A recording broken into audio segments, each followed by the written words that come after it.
Bonjour cher public, nous retrouvons dans cette vidéo le cadran T, c'est-à-dire le cadran du travailleur indépendant ou du freelancer.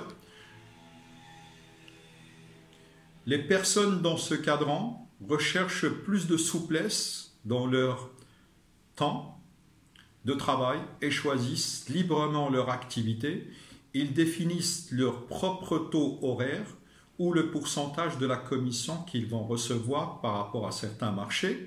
Monsieur Robert Kiyosaki qualifie ce groupe d'autogestionnaires. Pourquoi? Parce que ce sont eux qui vont gérer leur calendrier, qui vont gérer le temps alloué aux missions et qui vont gérer éventuellement donc la manière avec laquelle ils peuvent s'organiser pour réaliser des tâches et les missions. Là aussi, nous allons peser le pour et le contre et nous allons surtout alerter par rapport aux dangers liés à ce cadran, d'accord. Et ce sont les éléments que nous allons découvrir, ce sont ces éléments-là que nous allons découvrir dans cette vidéo.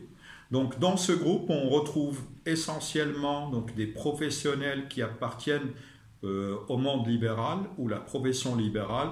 On peut retrouver les médecins, les avocats, on peut retrouver éventuellement les experts ou des artisans, comme on peut retrouver éventuellement des maçons, des plombiers, etc.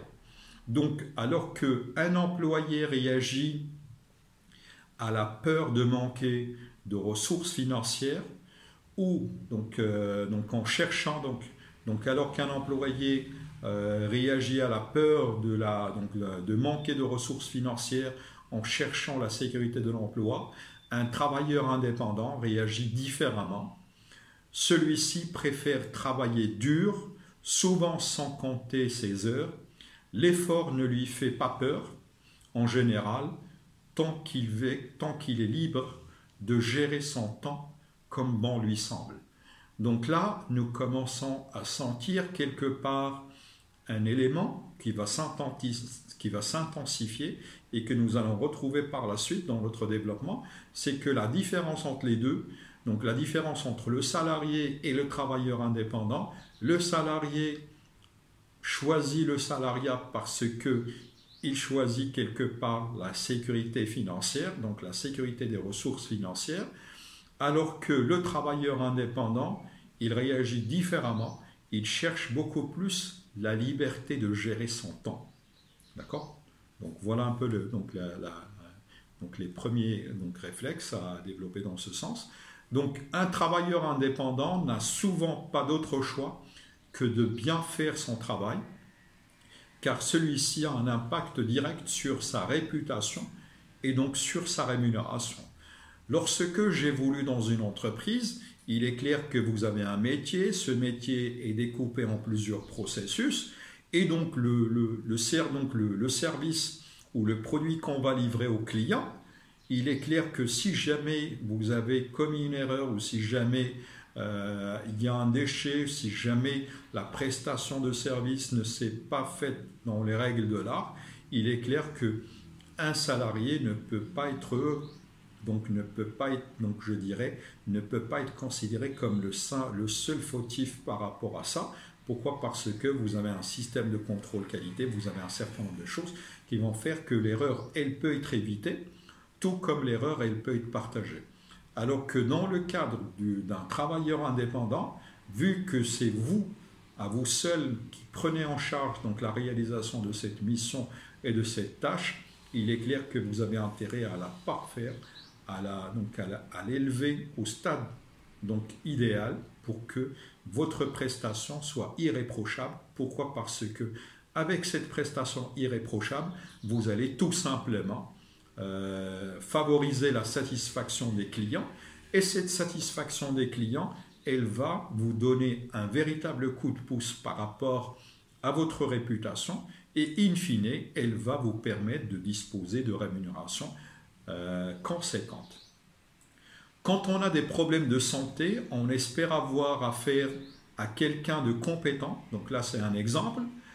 Donc quand on a des problèmes de santé, on espère avoir affaire à quelqu'un de compétent en prenant connaissance de sa réputation ou via la bouche, donc, ou via le bouche à oreille. Les meilleurs chirurgiens peuvent ainsi gagner plusieurs centaines de milliers, donc de dollars, d'euros ou de dirhams, etc., voire beaucoup plus en fonction de leur réputation. Cet exemple est aussi valable par rapport à un avocat, donc vu qu'on va chercher beaucoup plus l'avocat qui a gagné plus d'affaires. C'est valable aussi par rapport aux médecins généralistes, donc on va chercher à connaître donc, quel est le degré de guérison, donc le degré de guérison donc des patients qui ont fréquenté ce médecin, etc. Le nutritionniste, est-ce qu'il a fait donc des régimes qui ont donné un véritable succès et quels sont donc les stades de réussite par rapport à ça, les coachs, etc. Et j'en passe. Donc plus ils ont des clients satisfaits et mieux leur chiffre d'affaires se porte. Donc là, un travailleur indépendant, on va le voir, donc il a cette équation, donc c'est que la satisfaction de la clientèle, tout de suite, entraîne un chiffre d'affaires conséquent, revers de la médaille, insatisfaction du personnel, donc insatisfaction du client entraîne in fine peut-être dégradation du chiffre d'affaires.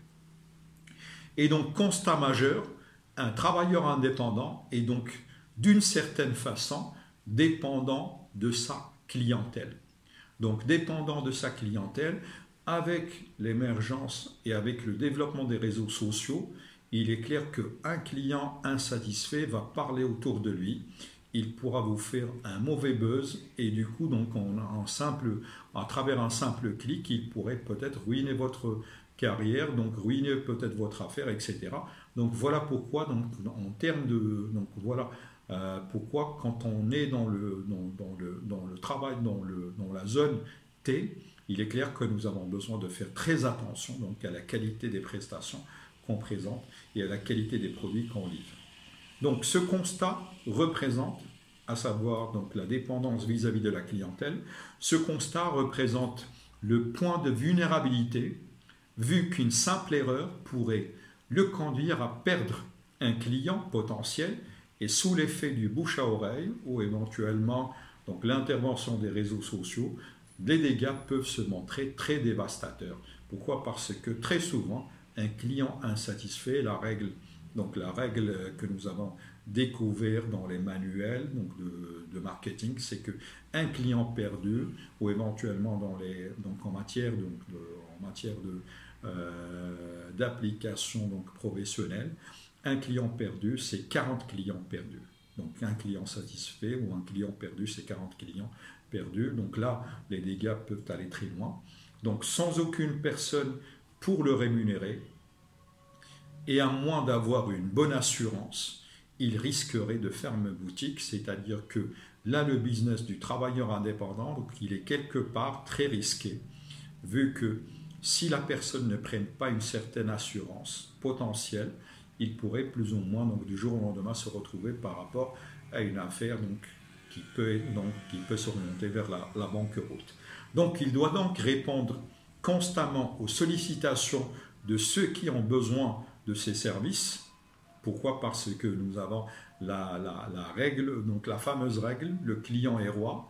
Si dans ce cadran, on gagne beaucoup plus en liberté comparé au cadran E, c'est-à-dire que là, c'est moi qui peux programmer, qui peux décider par rapport à mes horaires de travail, c'est moi qui peux gérer mon temps, mais là, donc le problème que j'aurai, c'est que je devrais peut-être travailler plus que le normal.